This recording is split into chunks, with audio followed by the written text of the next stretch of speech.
Le clarias africain, domestiqué pour la première fois vers 1970 en République centrafricaine, connaît un succès spectaculaire en Asie, en Amérique latine et même en Europe, où il a été introduit pour ses hautes performances en pisciculture. En Afrique, où il est également fort apprécié, sa production en pisciculture reste limitée à quelques centaines de tonnes. Le manque de maîtrise de la production d'alevin en freine en effet le développement. Il est pourtant assez facile, avec les moyens artisanaux locaux, d'assurer une production régulière d'alevin de clarias, ce qui devrait permettre l'essor de la production de cette espèce sur son continent d'origine. Pour y arriver, nous allons voir la manière de sélectionner de bons géniteurs, de prélever les hypophyses et les testicules, d'injecter les femelles, de fertiliser les œufs et d'alimenter en temps voulu les larves et les alevins.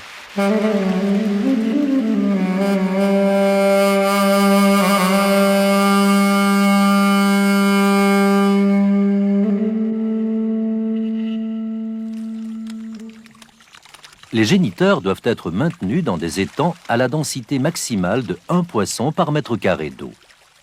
On les nourrit quotidiennement avec un mélange de sous-produits agricoles, secs ou en pâte humide, contenant 35 à 40% de protéines digestibles.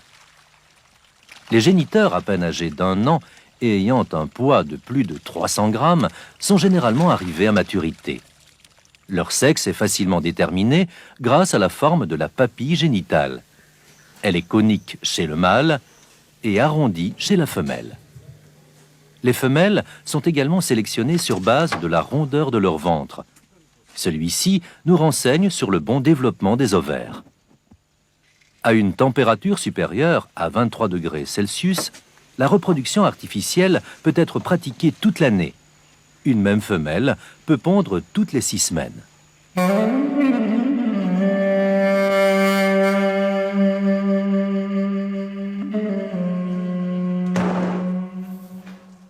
Chez le clarias africain, les hypophyses peuvent être prélevées sur les mâles comme sur les femelles.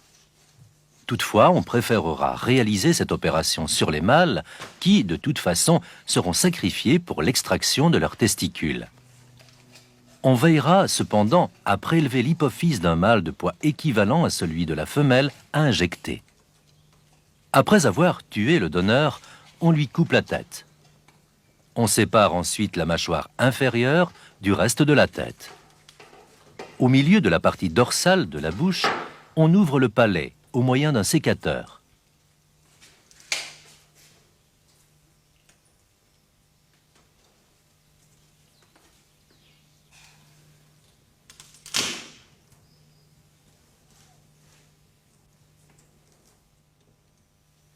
L'hypophyse est ce petit organe globuleux blanc et opaque qui apparaît très nettement sous le cerveau.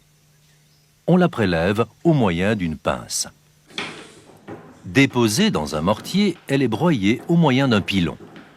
On ajoute quelques centimètres cubes de sérum physiologique et le tout est aspiré dans une seringue.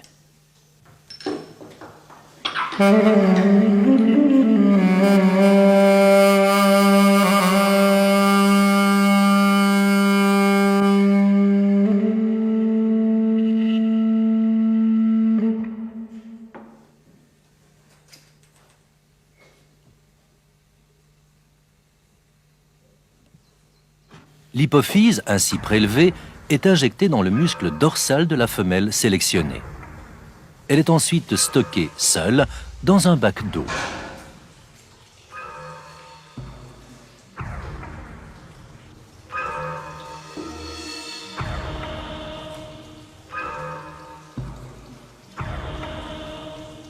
À une température de 24 degrés Celsius, la maturation finale des ovaires se réalise dans les 12 heures qui suivent l'injection. C'est pourquoi on injecte généralement les femelles en fin d'après-midi pour les récupérer le lendemain matin. Si l'on craint des températures fraîches pendant la nuit, l'eau peut être réchauffée.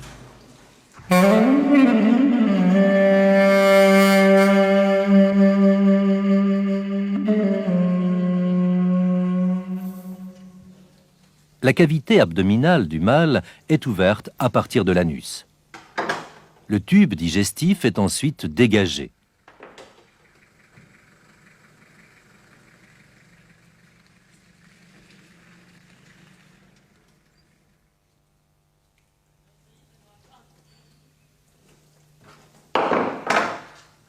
Les deux testicules sont disposés de part et d'autre de la colonne vertébrale. Les testicules à maturité se reconnaissent par leurs franges extérieures blanches et opaques.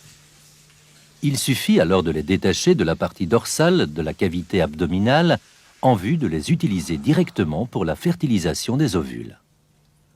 Le prélèvement des testicules peut se faire sur le même géniteur qui nous a donné l'hypophyse, à la condition de pouvoir les stocker pendant une nuit au frigo.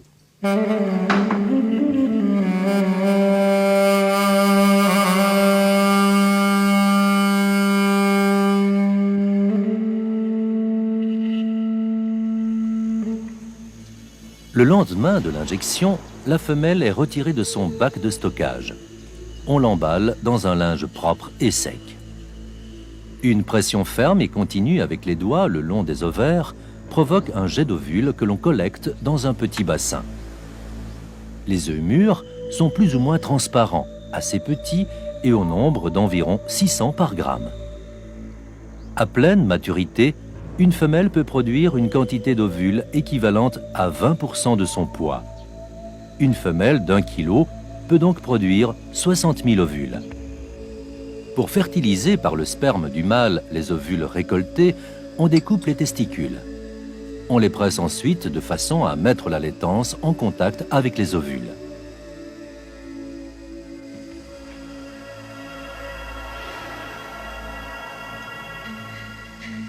On ajoute alors un volume d'eau équivalent à celui des ovules afin de rendre mobiles les spermatozoïdes qui vont pénétrer les ovules et ainsi les féconder.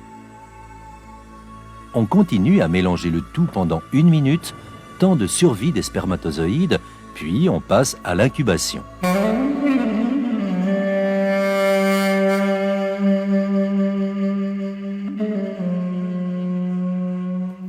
Au contact de l'eau, les œufs fécondés gonflent rapidement et deviennent collants. C'est pourquoi on doit les mettre rapidement en incubation. Une technique consiste à étaler les œufs en couches simples sur des cadres de toile moustiquaire ou de fin grillage inférieur à 1 mm. Ces cadres sont installés dans un bac sous une dizaine de centimètres d'eau bien aérée. Une autre technique utilise des plantes aquatiques flottantes comme les jacinthes d'eau ou les salades du Nil. On trempe leurs racines dans le bassin de fécondation et les œufs viennent s'y coller immédiatement.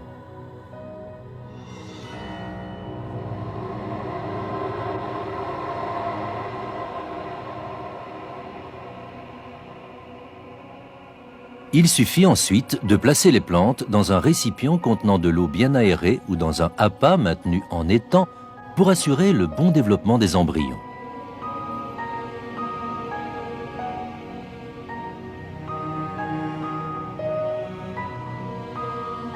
Avec une eau à 24 degrés Celsius et après une trentaine d'heures, l'éclosion est de l'ordre de 50% des œufs incubés.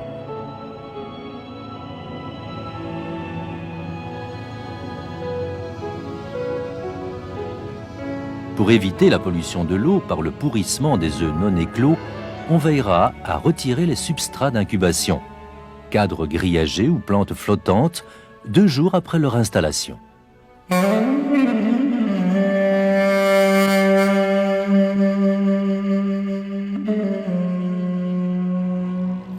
À l'éclosion, les larves d'1 milligramme, perchées sur leur sac vitellin, tombent sur le fond du récipient et effectuent des mouvements déséquilibrés.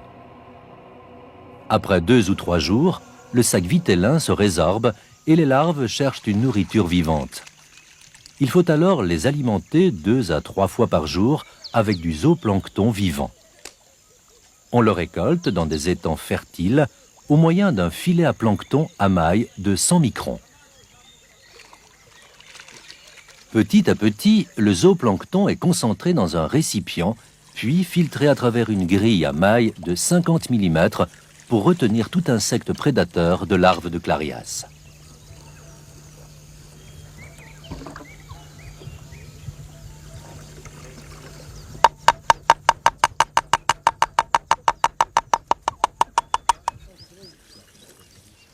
On peut alors déverser cette masse vivante de zooplancton dans le bac à larves de Clarias, qui s'agite rapidement pour le déjeuner. À l'âge d'1 semaine, on distribue, en complément du zooplancton, une fine poudre à granulométrie inférieure à 0,2 mm, constituée de son de riz, de son de blé et éventuellement de farine de poisson. À l'âge de 2 semaines, le poids moyen est de l'ordre de 100 mg. Les alevins sont alors déversés en étang d'alvinage en prenant soin de trier les plus gros individus qui ont une fâcheuse tendance à consommer les plus petits.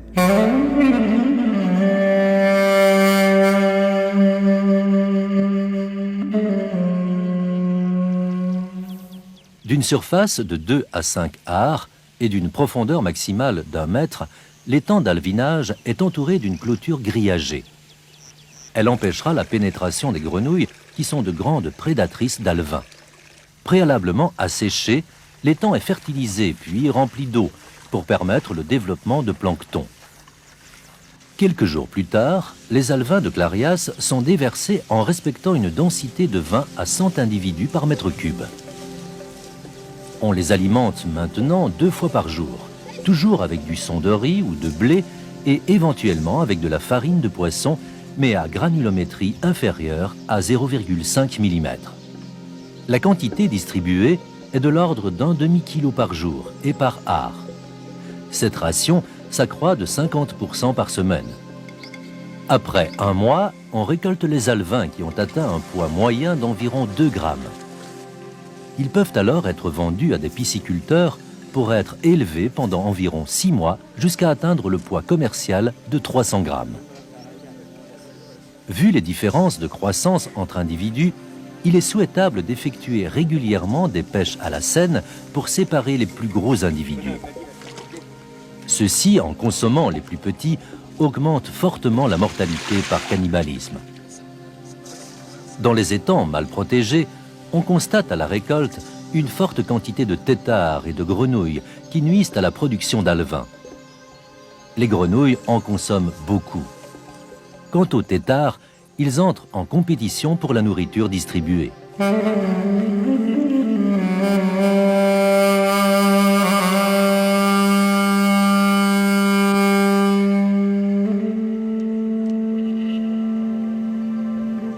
La reproduction artificielle du Clarias africain est possible en employant simplement les moyens locaux. Il est donc inutile d'acheter des hypophyses d'Europe ou des USA pour tenter cette reproduction. La maîtrise des techniques simples devrait permettre de développer rapidement la production de Clarias africains. La réussite de cette entreprise au niveau local permettra ainsi l'essor de la pisciculture de ce magnifique poisson dans son continent d'origine.